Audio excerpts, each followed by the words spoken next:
All right, folks. I wanted to make a video to talk a little bit about our logical fallacies as we're moving into the argument essay.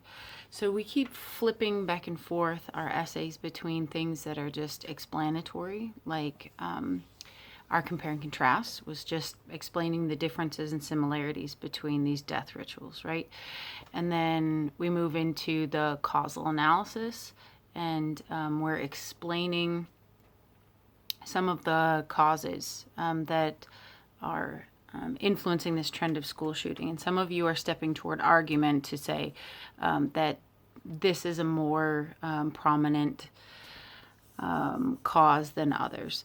But this last essay, we're going to be writing about the rights of the incarcerated. That's what you all voted on. I had posted that the previous video, helping you get some topic ideas. So that's one thing that we need to be working on this week, is figuring out exactly what we want to be arguing about the rights of the incarcerated. Do you want to talk about voting rights, healthcare rights, rehabilitation, how to reduce recidivism, etc. While we are building our argument essay, one of the things that we're going to be talking about is the different ways we can appeal to our audience. And the best way to appeal to our audience is having a mix of what the handout calls logos, ethos, and pathos, right? So we want to appeal to people's logic, give them a mental kind of experience with data, facts, and figures. We want to use ethos, which is personal expertise. So we want to look at the experience of people who have gone through this, the borrowed expertise of people who have studied this or are experts in it somehow. And then pathos is that emotion. So we want to make our readers feel something, feel confused or feel compassion or feel angry or whatever. So when we're using the logos part of this, we need to make sure that the logic is sound. So if you think of a time when somebody said something that just didn't make any sense, consider superstitions, right? So the idea that if a broom falls down, a guest is coming. That's attributing some kind of supernatural explanation to somebody coming over. Well, earlier in the day, a broom fell down, right? We understand that that's not logical. It's easy to see that in our superstitions, and, a baseball player wears the same dirty socks all season because he thinks it's lucky, right? We can see that that's illogical. It's a little bit harder when we're talking about these academic kind of things. Examples of things being illogical sometimes are harder to detect. So if you go into this module folder for the materials for the argument essay, there is a logical fallacies handout. Our book talks about some logical fallacies, but over the years I've developed this handout for the most common 10 or 11 that I see, not only in the world in general, but in the essays coming at me. So if you can open up that, I've got the list of these here and a little explanation and then a couple examples. Now, some of these have Latin names like ad hominem or non sequitur. You don't have to memorize that. You don't have to memorize any of these, but you do have to be able to recognize when they're happening. Now, it's very easy to recognize when somebody that you disagree with is being illogical. Because we don't want to believe them. We don't like change. We don't like to change our mind. We don't like to grow and develop. We're stubborn creatures. So if somebody's presenting us with information that's nudging us towards changing our mind, we don't want to deal with it. But it's really hard to notice when we're being illogical, because to us it makes perfect sense. And so this is a really hard thing for us to do as people, and we're not really taught this skill as Americans. So if you look at that handout, the first one that's on there is ad hominem. It's translated to against the man or to the person or something like that. Basically what's happening here is when somebody's saying something to you, and instead of addressing what they're saying, you attack them as a person. This happens all the time in our politics and our daily discourse. So the example here is like a witness is on stand in court and is testifying, what they saw during the robbery. And the lawyer is like, they bring up that she was arrested for traffic violations. So what does that have to do with how, what she's saying about her eyewitness testimony? This is an example of trying to discredit her or attack her. I've had this happen to me when talking about politics or economic issues, and people, instead of addressing what I'm saying, would just say, oh, well, you're not from around here, so you don't know why this is important, which is something that somebody has said to me. Or, well, you don't go to my church, so you don't understand. You don't have a right to have an opinion. So something like this, where you're attacking the person instead of addressing what they're actually saying. Very, very common in our public discourse. The second one here is circular reasoning. So this is also called begging the question. Sometimes this is where we make a claim and then we try to prove it by saying the claim over again. So something's bad because it's bad, or it's good because it's good. If I say Mexican food is the best because it's so good, if you don't like Mexican food, is that going to convince you? Of course not. You're going to be like, Mexican food is terrible because it's so not good. So saying it's good because it's good, it's wrong because it's wrong. And this is one reason why we cannot academically argue issues of faith. Like if you want to argue for or against abortion rights, if you want to argue that there is or isn't a God, it just all comes down to circular reasoning. It's wrong because it's wrong. And that's not going to convince anybody except the people who already believe it. Think about your religious beliefs, what they are, whether you have them or you don't have them, or you're somewhere in the middle. And somebody came to you and said, here is the holy book of Sniggleflat. And look, the book says it's true, so I know it's true, which means it's true. So when it says that it's true, it's true. So this is true because it says it's true. It's true because it's true. Are you going to convert to the Church of Sniggleflat? No. The fact that the Holy Book says it's true only means anything at all if you already believe it's true. So circular reasoning, this happens a lot when we get to moral issues, when we get to religious belief. It's true because it's true. And that just, think it's circular reasoning, like a tire just spinning around and around and around in the mud. You get nowhere. This one is very common. Either or reasoning, this is where you're saying that there are only two options. I don't know. What in the world? There's only two options. Well, you're dead or you're alive. Well, what if you're brain dead, but you're a beating heart cadaver and your heart's still going? Is that death? Is that life? I don't know. I can't think of many things that there's only two options. So if something's only offering you two options, either quit smoking or die of cancer. Really? Like, I can quit smoking and still die of cancer, like my dad did. Or I can keep smoking and be shot by a jealous lover or be mauled by a puma. Like, there's a lot of other options. These often have the words either and or in it, but not always. So if you say people who care about student success will vote for the new funding levy, they're saying that those are the only two options. You care for students, so you'll vote for it, or you don't care for students and you won't vote for it, when there's other options there. The world is not black and white. Emotionally loaded terms. These, we've talked about these when we were looking at our guns issue. So, and like the emotionally loaded term, gun control. You feel good toward it, you feel antagonistic toward it, but what does it mean? Gun control is any law, right? So it could be requiring people to be adults, not letting 13-year-olds buy guns. All the way up to background checks, not letting felons have guns later, to a gun ban. Everything on this continuum is gun control. So you can use the word, but make sure that you're very clear about what do you mean when you say gun control. Something like supporting the troops. What would happen to your truck if you went and parked it at Walmart and you had a big sticker on the side that said, "I do not support the troops"? People would take a baseball bat to your truck. They'd take a baseball bat to you. But what does it mean to support the troops? Does that mean that I have to support everything that the government makes the troops do? That I'm not allowed to question it? That I'm like, what does it mean to support the troops? So that's an emotionally loaded term.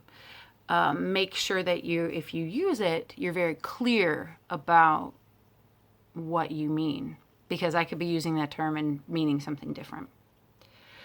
False analogy. This is when we're comparing two things and saying that they're like when they're more different than alike. So if we were to say Sweden has strict gun laws and they have very low gun violence, so we should enact those same laws here. Well, maybe our two countries and our two cultures are more different than they are the same.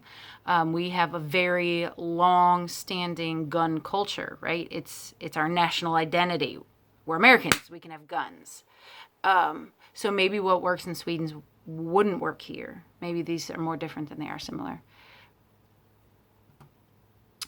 Faulty cause and effect. This is where we're mistaking correlation. So this happened before that happened, with causation. This caused this to happen.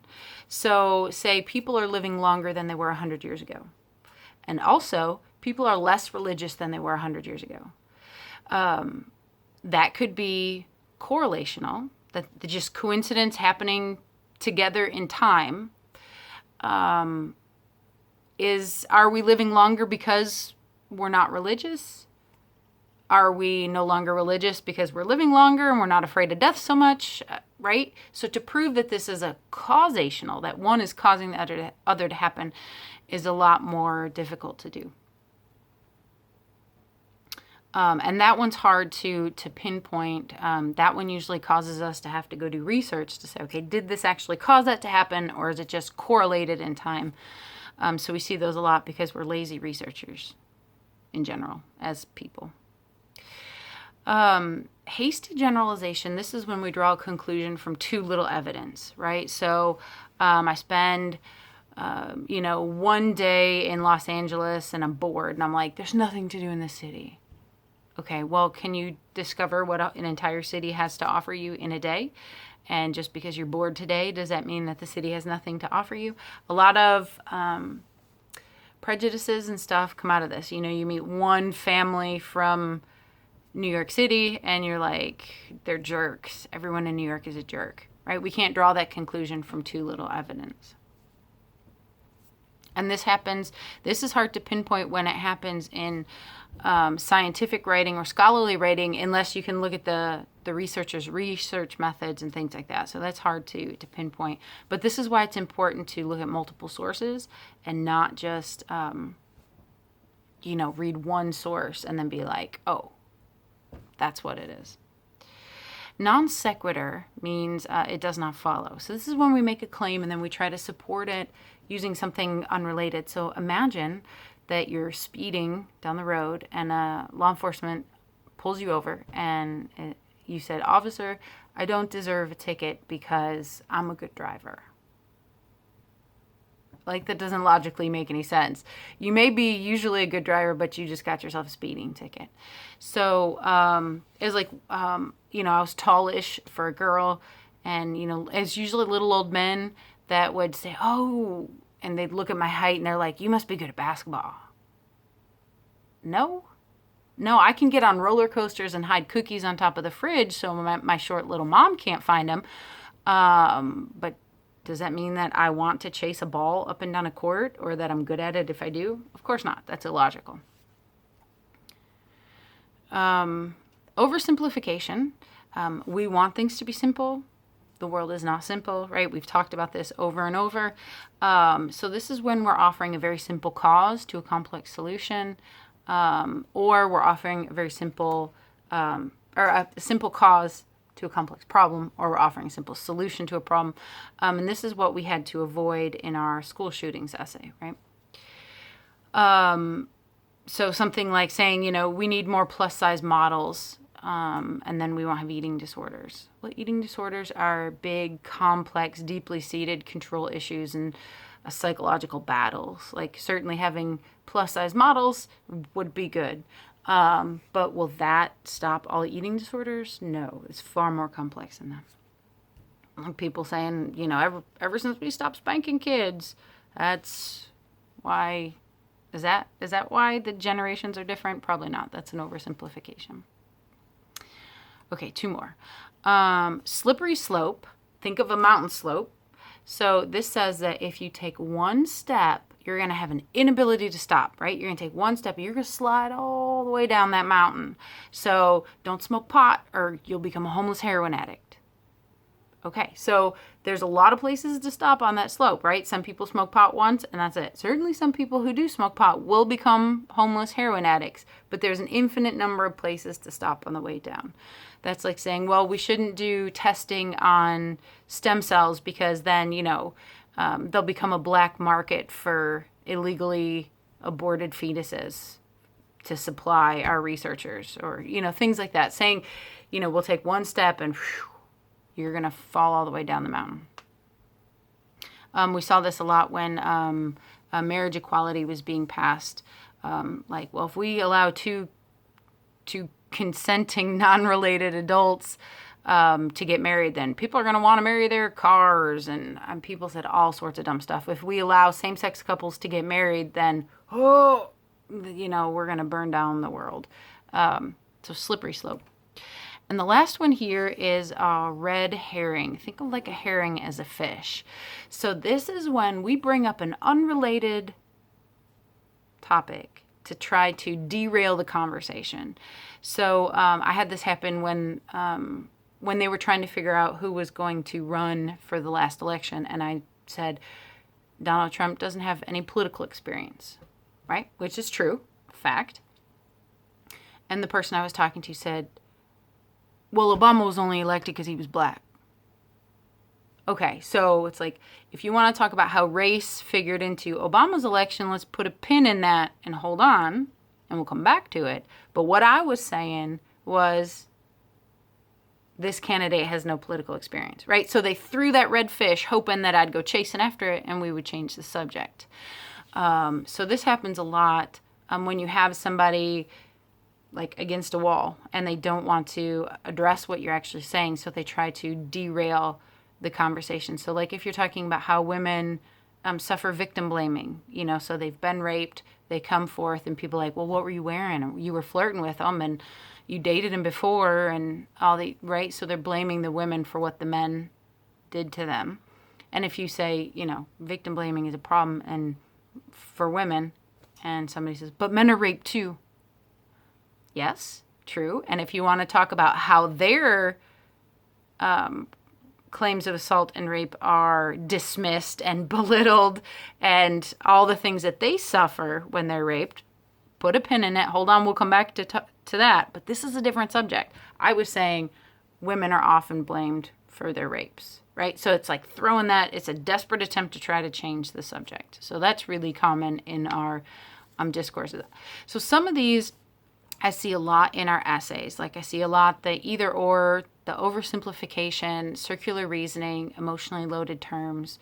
And some of these I see more just out and about in the world, like the ad hominem or the red herring. But these are important to be familiar with so that we can not only understand, when somebody says something that's just not right and you're like, what are you doing? You can understand what they're doing, but also so that we can try to prevent ourselves from being illogical, and that's the harder part of it. So be on the lookout for these. They're everywhere. Once you notice them, you're like, whew, they're everywhere. So it's a real big problem. So this is one thing that we need to be on the lookout for as we're working on this essay.